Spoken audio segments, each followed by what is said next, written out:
Welcome back to the Naked Conch Hour. I'm your host, Matt Gardi. We were just concluding the email exchanges and public records request I made to the health department, the public records request I did receive from the county clerk's office regarding the inventory questions, the public records request I got from the state attorney's office illustrating that the inventory guide from the clerk's office did go over to the state attorney's office, did say he was being pressured to resign as a result of trying to expose $250,000 in missing inventory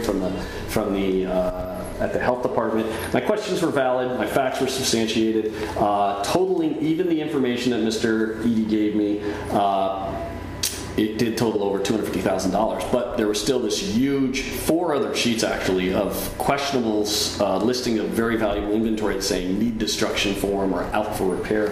We'll get back to that in a moment. But the conclusion of Mr. Eadie's response was, regarding the documents, you're welcome to renew or refine your public records request and specify the documents you want. If you recall, I had done that. I said, okay, how much just for the cost of 3 years of your inventory reports if you have them on file? How much just for one email that would clarify the context of Ms. Vandenbroek's saying zero the value of the inventory so that I could see the true context that was in. I didn't want to infer anything.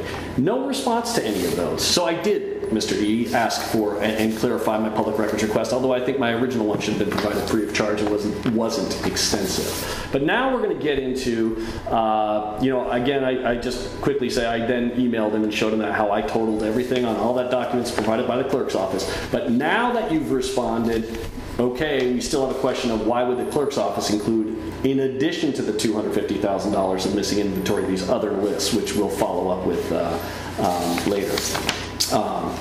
But now, so Mr. Eadie's upset. He calls Guy DeBoer, who runs Conch Broadcasting, and says, hey, a guy arranges for him to come on the show. We're going to listen to that show right here. Might be a little hard to hear, but... Good morning. Welcome to the Key West News Hour here on KONK, Conch Community Radio. I am your host, Guy DeBoer. Joining us in the studio this morning is Dr. Bob Eadie, Administrator for the Monroe County Health Department. Good morning, Bob. Good morning. How are you? I'm doing really well. Good. Bob, Matt Gardi, one of the columnists and writers for our newspaper, Conch Life, has communicated with you in your office and did a request, a public information request regarding an issue that a past county employee has raised about. This employee is alleging some abnormalities or loss of county equipment. And yourself and Matt have gone back several times with emails and stuff. And I wanted to invite you here into the Conch studios to address these issues and what you specifically think about it. Matt begins off with a question saying, I'm not going to mention the employee by name because I don't think it's important, but a past county employee who was in charge of inventory for the county is being, stated that $250,000 of equipment was lost or misplaced, and because of those actions, he said he was dismissed. Okay, I just want to pause right there. I never said he was dismissed. The employee never said he was dismissed. The employee was not dismissed. The employee, and this is all I've ever said, factually in every email and what I wrote in the article, the employee filed a complaint with the state attorney's office that says he was being pressured to resign out of trying to expose $250,000 of missing inventory at the health department. That's all I've ever said, completely factual, and that is, I never said, insinuated, and then eventually the employee did resign on his own and decided to get himself out of the bad situation. How do you, as an administrator, how do you respond to somebody coming off with allegations like this? And how does somebody, as an example, backs up that information? Well, the employee in question, I had no idea about his employment history. He was not with me. He was with the clerk's office. I know nothing about him being dismissed because of any reason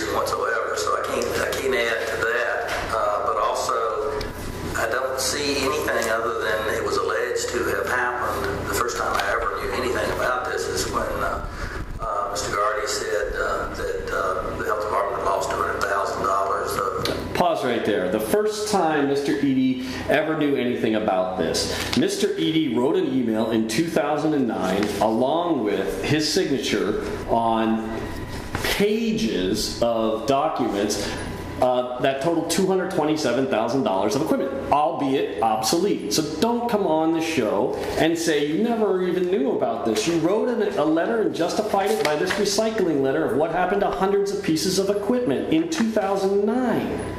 No, it was not the first time you ever heard about it when Matt Gardi brought it to your attention. $250,000 worth of, I think it was computer equipment.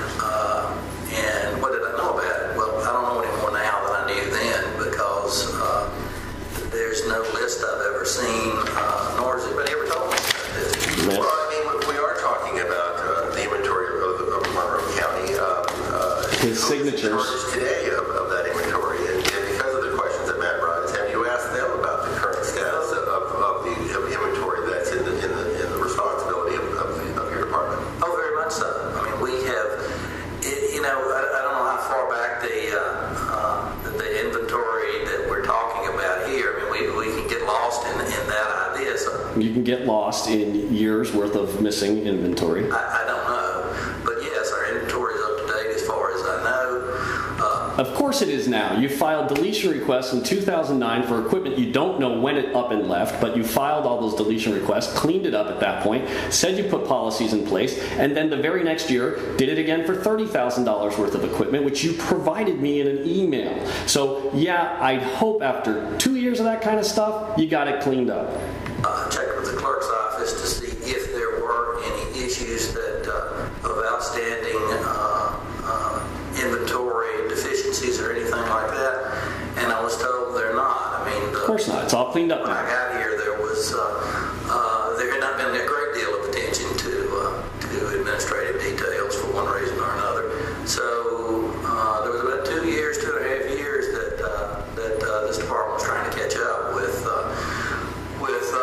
its procedures, its inventories. Well, I thought earlier in the show you said that you never even knew about any of this missing inventory until Matt Gardi brought it up to you. Its operating methods and things like that. So if it goes back, before 2007, I'm really not able to comment because I don't have these pieces of equipment. But there's no way we would have lost in the sense of giving it away, had it stolen, or just thrown it out. So I can't address that. Well, as the administrator, you said that some of the procedures were not in place. Have you recently or in the years past updated how the county accounts for the equipment that is in its control?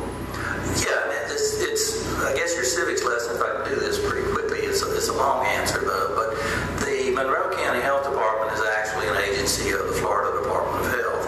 I am the county health director, but I'm a state employee.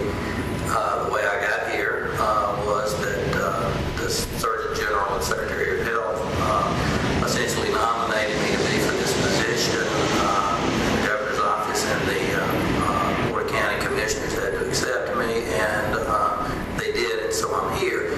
So all of the assets that we get are bought with state money. So there's an asset number there that we have, and then by law, those assets are transferred to Monroe County, and then you have another inventory that goes with that too. So when we get something, we notify the county. The county comes over and tags it with their number too. In our case, we also have a health department inventory number that goes on everything too, so that we can keep track of what we have where. So it's like three different accounting systems that sort of keep track of this. Yes. Now, currently, when you talk about now that you are the administrator and you've had time to put the things in place, is this on an annual basis that I guess a new report is made about what equipment is where, or what equipment has been replaced and how it's been disposed of? As I understand it, it would be for the county. I believe they do it annually. For us, it's a continual process. In other words, when something comes in, we make sure it's on our inventory. When it goes out, we delete it from our inventory. Okay, we're going to pause right there. We were listening to Robert Eadie, head of the health department, on Guy DeVore's show. We'll be right back in the Naked Conch Hour. Join us.